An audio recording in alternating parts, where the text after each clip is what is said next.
Hello, everybody, and welcome to Sacred Soma's Storytime Serenade. Why a Storytime Serenade, you may ask? Well, on our last mushroom journey, which was 10 grams of Arissa mushrooms, I had a bit of a revelation. One of it, well, being that we are all stories. We are all a product of the stories that we both tell ourselves and ones that are given to us. And our reality itself is simply comprised of a series of stories and the ones that we can get away with in this 3D world. Why have a Storytime Serenade? Back in the day when I was in university, actually even before that, I had an extreme fascination with mythos.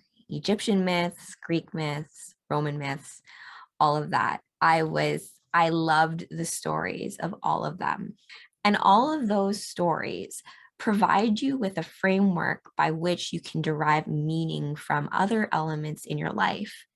When you're feeling lost or purposeless, it's a good idea just to think of the stories that inspire or motivate you, because from there you can derive creative power and realize that there's true insight and wisdom as well. Due to the fact that yesterday was Valentine's Day and we are in the love month of February, I am going to tell us a story about Eros, the god of love, and Psyche.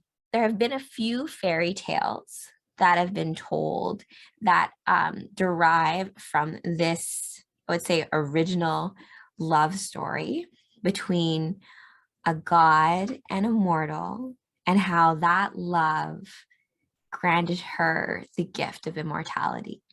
It's a beautiful story, not told enough. And then I'm going to tell the story, and then we're going to go into a brief analysis as to what this all means and how you can use this story to meditate on, to inspire you to realize that love is actually the key to everything. So first of all, I do want to preface this with, as I'm going through it, I will have little notes, but this is the first of a series. Eros and Psyche will be first, and then I will be following it up with Orpheus and Eurydice, and Venus and Adonis. So some great loves in my love story series, and then we'll move on to some other stories as well. So look forward to that. Are we ready, star children, star seeds? Ready for story time. Once upon a time, there was a beautiful princess named Psyche.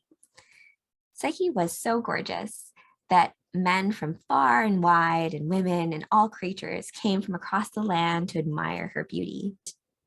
Because of this, of course, this admiration drew the attention of Venus, and goddess of love and beauty herself, who looked upon this mere mortal who was getting all of this attention because of her beauty with a little bit of jealousy. As a result, Venus was like, okay, I'm going to get my son, Eros, to have Psyche as a punishment. And this is what the gods are like. They're very petty sometimes.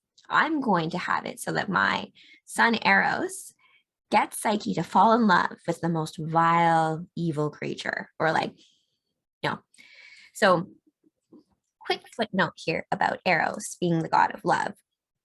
Eros himself has two kind of origin stories. He's referred to as the god of love. He's really, gods and goddesses are pretty much personifications of aspects, right? So when it comes to Eros, he is both considered like the son of Venus, who is the goddess of love and beauty, because he's also known as Cupid, but he's also known as a primordial god, meaning that he comes from like the old gods. So the gods like Gaia and Uranus, and the gods that existed when the earth first came into existence.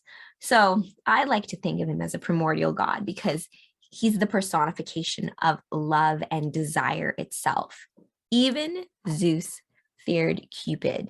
The reason being is that both gods and mortals alike could fall victim to Cupid's arrows. And so he could have someone fall completely head over heels in love and with desire, with anyone. It could be a god, it could be a man, or he could make this person be completely repugnant. So that is the power of it. And this is why all the gods feared him. So because of all the admiration Psyche had, Venus got incredibly jealous. And she sent her son Eros, who, as I said, is the god of love itself, to have Psyche fall in love with a horrible beast or ugly man. So Venus let Eros know of her plan to have Psyche basically be punished for having all of this admiration by Eros. So Eros had his orders and off he went. Psyche, at the same time, while she was receiving all of this love and admiration, sorry, not love, it was just admiration, because that is a great point. She was not receiving love. Men would come from far and wide to admire her, but no one would actually love her. No one would actually take her as a wife. No one would actually desire her, want to be with her, or love her in that way. She was only looked at as almost like a decoration or a trophy. And this made Psyche very sad, because of course you're like young woman, you want to fall in love, you want to find like who you're supposed to be with forever. So she got very depressed. And during this time, her parents also got very agitated. This is because, of course, there was a king and queen, and they had two other daughters who were also beautiful, but they got married very easily. They were not as beautiful as Psyche, but at the same time, no one was actually taking the plunge and marrying Psyche, right? So they were wondering what the heck was going on. While Eros is on his mission to have Psyche fall in love with a horrible beast, he sees her. And when he sees her, he's just stricken at how beautiful she is. And he accidentally trips and pricks himself with one of his own arrows, having he himself fall madly in love with Psyche. What's he gonna do? Uh-oh. Venus is not gonna like this. Eros knows that he has failed his mission, and so he runs off to Apollo to see if he could get some advice. Apollo, of course, is also the god of bow and arrow. He created the bow and arrow, the very bow and arrow that Eros uses. So they're friends. As I mentioned, Psyche still has no idea that this has occurred. She is still quite depressed at the fact that no one actually wants to marry her. People just want to look at her from afar. And her parents are getting very stressed. So they finally decide to go to the oracle at Delphi, which is what people in ancient Greco-Roman times did to ask for advice. The oracle at Delphi is basically Apollo's oracle, and Apollo was said to give advice. This is a quick note to remember that as her parents go there. So her parents, Psyche's parents, go to the oracle at Delphi, and they ask the oracle, hey, who will our daughter marry? Because this is kind of crazy that everyone keeps coming in like admiring her, but no one's actually going to marry her. So we just want to know who and what to expect, or when to expect her marriage. The oracle replied with something that they didn't really expect. The oracle replied that Psyche's husband is no wight of human seed, but serpent dire and fierce as may be thought, who flies with wings above in starry night, and doth subdue each thing with fiery flight. So hearing this, her parents are quite distraught, because they're like, is our daughter marrying a monster? That's what it sounds like. The oracle then says for them to leave Psyche atop a craggy cliff, because that's where her husband will come and grab her. So they're crying, Psyche's crying. She gets dresses in like funeral garb, just like it's her wedding just like it's her funeral as opposed to her wedding. And they leave her on top of this cliff to wait for this mythical beast to come down and sweep her away, as per what the oracle said. Psyche is left atop this craggy cliff as per what the oracle demanded of her parents. In the meantime, the west wind gently grabs Psyche and cradles and carries her to this beautiful meadow, and there's flowers and it smells wonderful and it's birds chirping and there's this golden light. So she doesn't quite know where exactly she is, but it's just this golden magical place that the wind took her. It's called Zephyr, the west wind. He's an actual god himself. More about him later. But she ends up in this meadow and she's like, okay, this isn't such a bad deal. I thought I was going to a lair or a cave or something. She wakes up and looks at her surroundings, and not too far away is this beautiful palace full of unseen servants and luxurious goodies to eat. And then that evening, while she's in bed, her husband finally comes to her and he tells her that he is not to look at his face. And, you know, if you haven't guessed by now, this mysterious man, I shouldn't put air quotes, but this man is actually the god of love himself, right? Because he knew that Venus would be super pissed off if he came back and told her, hey, by the way, I accidentally fell in love with the girl that you're jealous of and you wanted me to punish. So instead, of course, Apollo, being the cunning god that he is, advised the parents at Delphi for her to be left on top of a cliff. But due to keeping things on the DL and to protect, I think, basically Psyche, Eros told her that he was not to see her face. But according to all accounts of this story, their lovemaking was amazing. Of course, he's the god of love and desire. You would expect nothing else, even if she couldn't see what his face was. At this time, she's actually blissfully happy. Every night, her husband, Eros, comes to her and they have crazy sex and it's fantastic. She eventually realizes that she's with child. And it's at this time she notices that, you know, she kind of misses her family a little bit, right? Because she left them on bad terms, not bad terms, but she left them on traumatic terms because her parents did leave her in funeral garb on the top of a craggy cliff, you know. And so she asked Eros, you know, if could she see her family. And so Eros granted her the request of having her sisters come visit her in his palace. The west wind, as per Eros's command, flies down to grab Psyche's sisters and bring them up to the palace just because she misses them so much. And so she can let them know that, you know, she's pregnant and she's happy. She's actually super happy with her husband. So the sisters, when they arrive to the meadow and the palace, and they see all the luxurious goods and how happy Psyche is, these two girls actually get incredibly jealous because they thought that they had the upper hand, right? Because at least they were married, even though Psyche was the one getting all the attention, at least they were the ones who actually got married. But now she has this like crazy palace, it's a meadow, and they thought there was going to be like a monster that took her away. So they weren't expecting this. So they just asked her like, okay, what's your husband like? And she admits to them that she hasn't actually ever seen his face.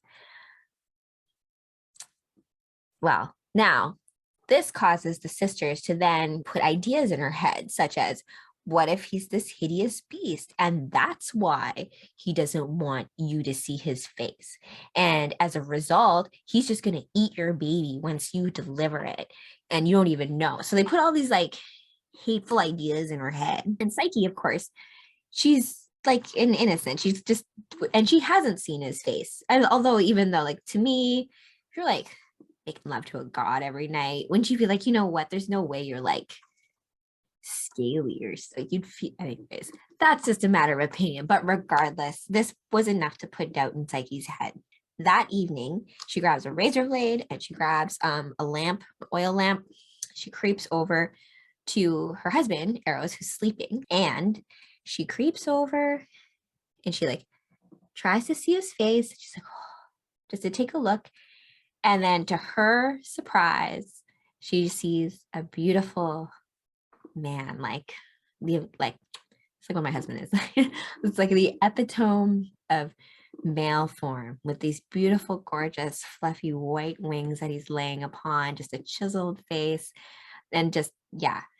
So she's mesmerized. She's like, oh, okay.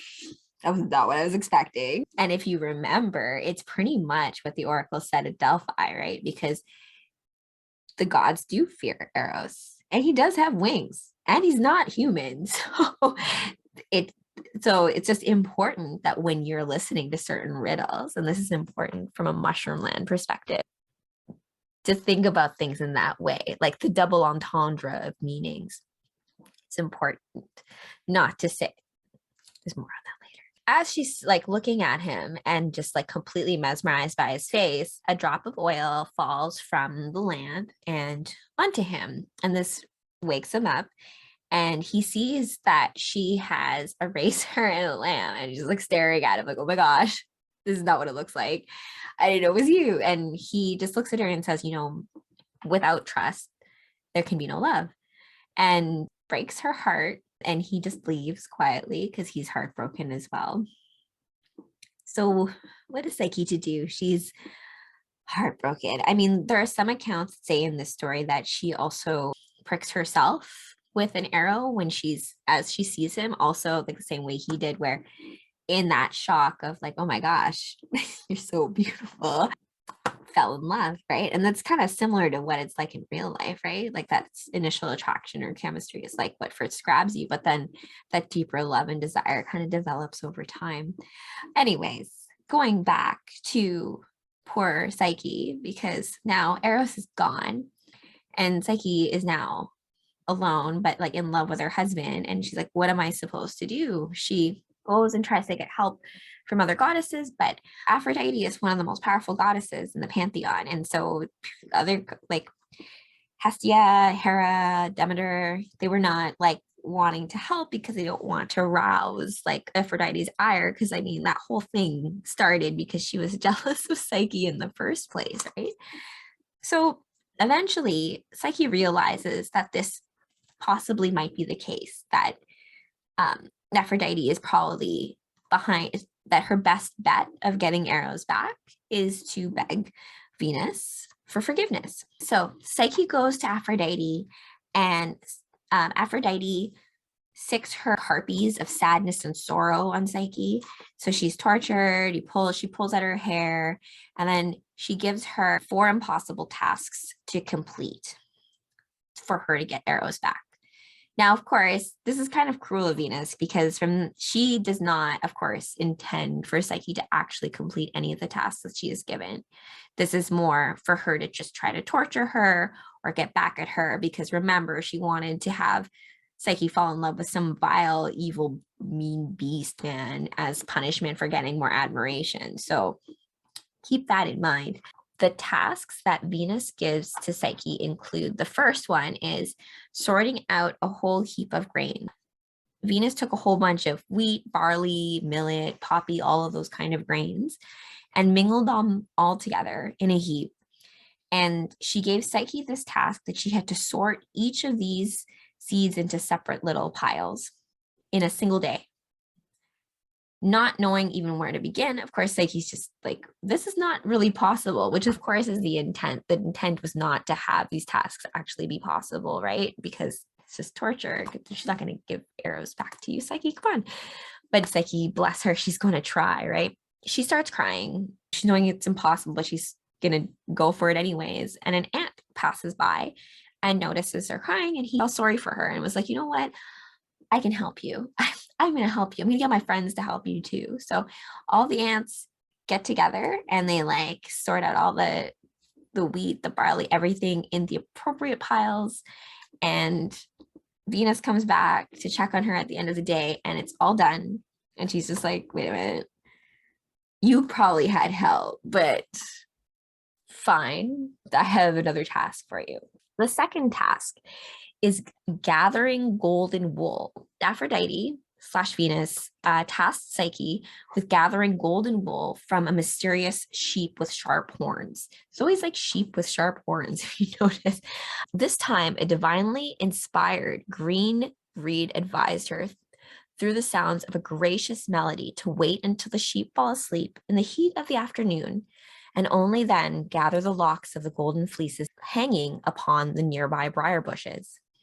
Psyche followed the advice and brought Aphrodite a lapful of golden wool, but the goddess was still not impressed. There's finally a third task, which was fetching a jar of Stygian water. I don't know if you say the river Styx, Styxian water. Her third task was a bit more complicated because Psyche had to fill a jar with the black and deadly waters from the river Styx. And part of these actually flowed on top of a distant mountain. So Psyche got to the place and then realized that there was a sleeping dragon there. She was like, oh no, what am I going to do? How am I supposed to get past the dragon? Zeus, seeing that Psyche was trying so hard and observing from afar and kind of feeling bad for the girl, because, you know, Eros, I mean, Zeus, A, owes Eros a favor, and B, also has a soft spot in his heart for, you know, pretty mortals. Zeus sends an eagle to help Psyche grab the water from behind the dragon to give back to Venus. So this happens, and Venus is like, okay, lady, what the heck? How are you doing this? You are getting help. I don't like it.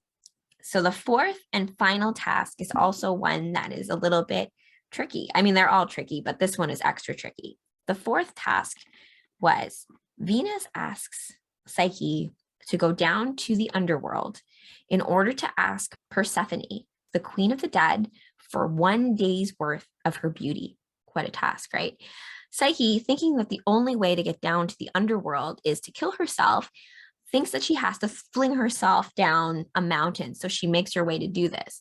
And as she's making her way to do this, Apollo visits her in the form of a bird saying, don't do this. There's another way, and gives some advice. Heeding this advice, Persephone makes her way down into the underworld, and she finally meets Persephone and asks her for a day's worth of her beauty to give back to Venus.